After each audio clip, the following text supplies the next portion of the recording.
salah. Allah Allah. Ada soalan? Air. Di sebab benar bukan Allah mati meninggal. So bayar fidyah tu dia terlompok berat tu dia ikatkan tali bagi Nabi faham kata.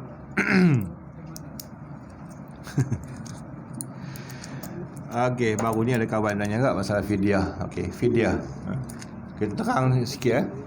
Fidyah ni pada mazhab Imam Syafi'i, fidyah yang wajib muktamad adalah fidyah puasa sahaja. Dengan syarat-syarat dia lah. Kemudian fidyah sembahyang tidak ada. Qaul mazhab Syafi'i, Imam Syafi'i mengatakan tidak ada fidyah pada sembahyang. Kemudian disokong oleh Imam Nawawi rahimahullah, disebut dalam kitab Mahalli.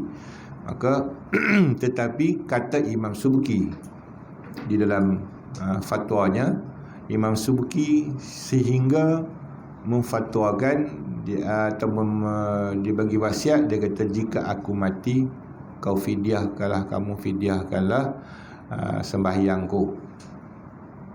Maka diamalkan, Imam Subki suruh fidyahkan daripada umur akil balik sampai habis harta dia difidyahkan. Maka qaul itu dhaif dalam mazhab Syafi'i, tapi oleh kerana Imam Subki bukan orang lekeh-lekeh dalam mazhab, dia mujtahid dalam mazhab Syafi'i, maka orang ni dia nak bagi kesedaran supaya jangan kita mati esok sudahlah tak semayang, fidyah pun tak bayar, apa yang dia boleh buat bekal. Jadi maka dia ambil qaul dhaif tu diamalkan, terutama di pondok-pondok lah, sampai dah di kampung-kampung.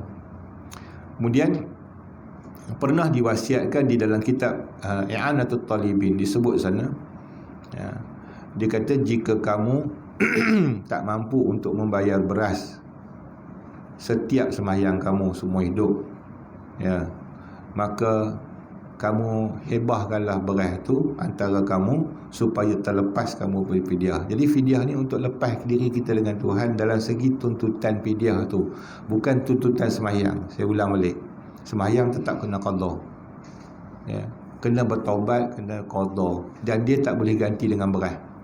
Tapi beras tu kita kata dalam satu istilah kita kata kerasa ketidak ada rasa ketanggungjawab kita, macam kita bayar compound ya, macam puasa kita kena bayar fidyah, takkan sembahyang tak bayar. Jadi fidyah tu sebagai melepaskan zimmah.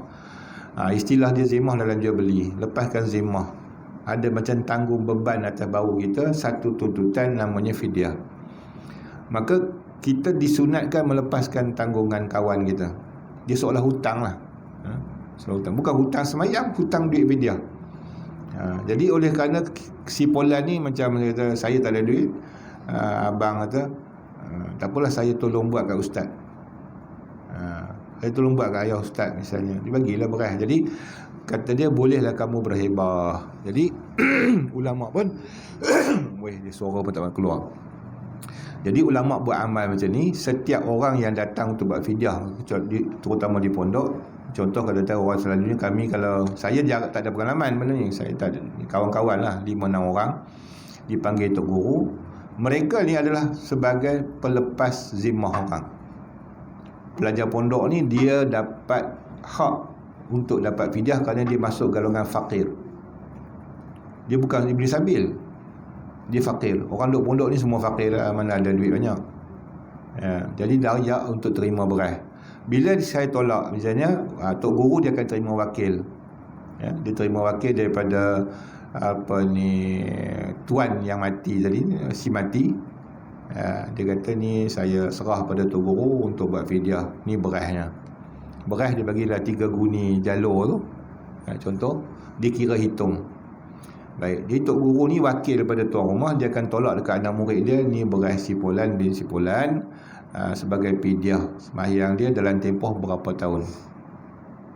Okey, budak ni terima. Bila dia terima, dia boleh bawa balik. Faham tak? Hebah. Dia dah terima sedekah, dia boleh. Tapi dia kesian, orang ni tak habis hutang lagi dengan Tuhan, dia tolak balik, saya hebahkan balik beras ni pada tok guru.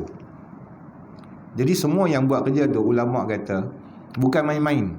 Setengah orang dituduh ini permainan, bohongkan Tuhan. Tak, ini nak tolong orang dalam kubur tu. Tu tujuan dia, ikhlas.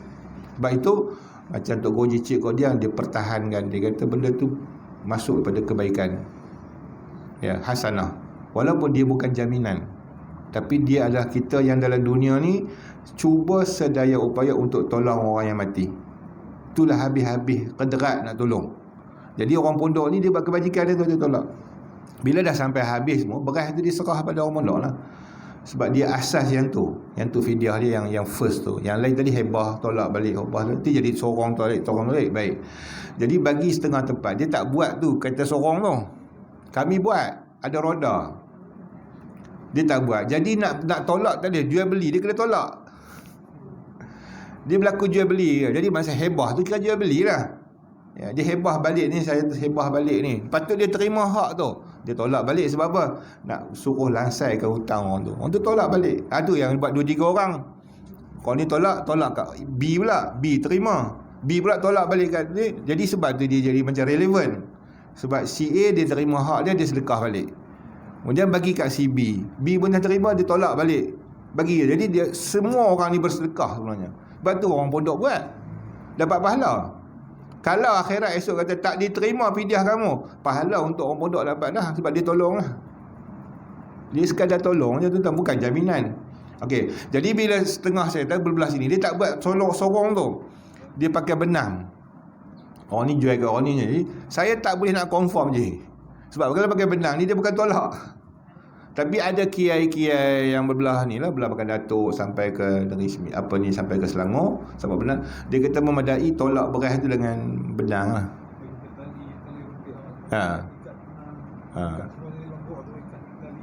Pakai pasing-pasing. Dia pas tu maknanya tolak balik, macam-macam tolak beras. Wallahualam lah tu. Sebab kalau ikut, bagi saya pada pasing-pasing tu baik-baik dia pegang beras tu. Dan itu dalam pengalaman saya tak pernah jumpa lah dengan tali ni. Tali pegang beras ya. Tapi eloknya buat tolak lah dia, pasal dia panggil masuk apa tu, orang kata apa, qobat lah. Dia nak berlaku qobat, dia mesti berlaku macam jual beli, ada qobat. Dia ada hebah, aku terima hebah. Dah aku terima hebah, baru kita hebahkan balik saya, sedekahkan balik pada, atau hebahkan balik pada tuan. Mana tok guru dia. Tok guru ni pun bagi balik. Itu kaedah sebenarnya lah. Wallahu a'lam bissawab. Kita pinjam bank, orang tu pinjam kepada kita. Macam mana? Sama. Ada kita kena bayar dengan bank. Orang yang pinjam atas pinjam ni, dia panggil pinjam atas pinjam ni, milik tam. Kita dah kena bank, Dah kena. Dengan kawan tu pun kena juga. Dia kalau kita bagi dekat orang tu, tu masalahnya. Milik kita. Dia kalau dia belanja, dia tak kena zakat. Kalau dia bagi balik kita akan dapat sebiji juga macam tu. Itu yang kena zakat tu. Kalau lebih, sebab tu dia tak bayar zakat. Dia panggil zakat yang bukan segera. Dia tak payah segera. Tunggu orang bayar. Dia bayar balik hutang. Jadi kalau tempoh 10 tahun dia bayar balik hutang tersebut, duit tu datang selambak. Dia kena zakat tu. Tempoh 10 tahun juga Ah, lah. 10 tahun. Tapi kalau dia hilang, bawa lari duit tu, tak wajib. Sebab dia tak dapat balik milik. Tapi kalau tak mau rasa berat, bayar tiap-tiap tahun. Dia tak rasa berat. Tapi kalau hilang duit tu, dia kira zakat tu sedekah lah.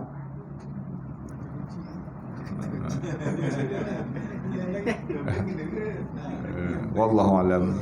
Bismillahirrahmanirrahim. Alhamdulillahirabbil wassalatu wassalamu ala asyrafil anbiya'i wal mursalin wa ala alihi washabbihi ajma'in. Allahumma iftah alaina al-arifin, Allahumma iftah alaina al-arifin, Allahumma iftah alaina al-arifin. Allah nawwir qulubana bil hidayah kama nawwata bi syamsika wa bi rahmatika rahim walhamd.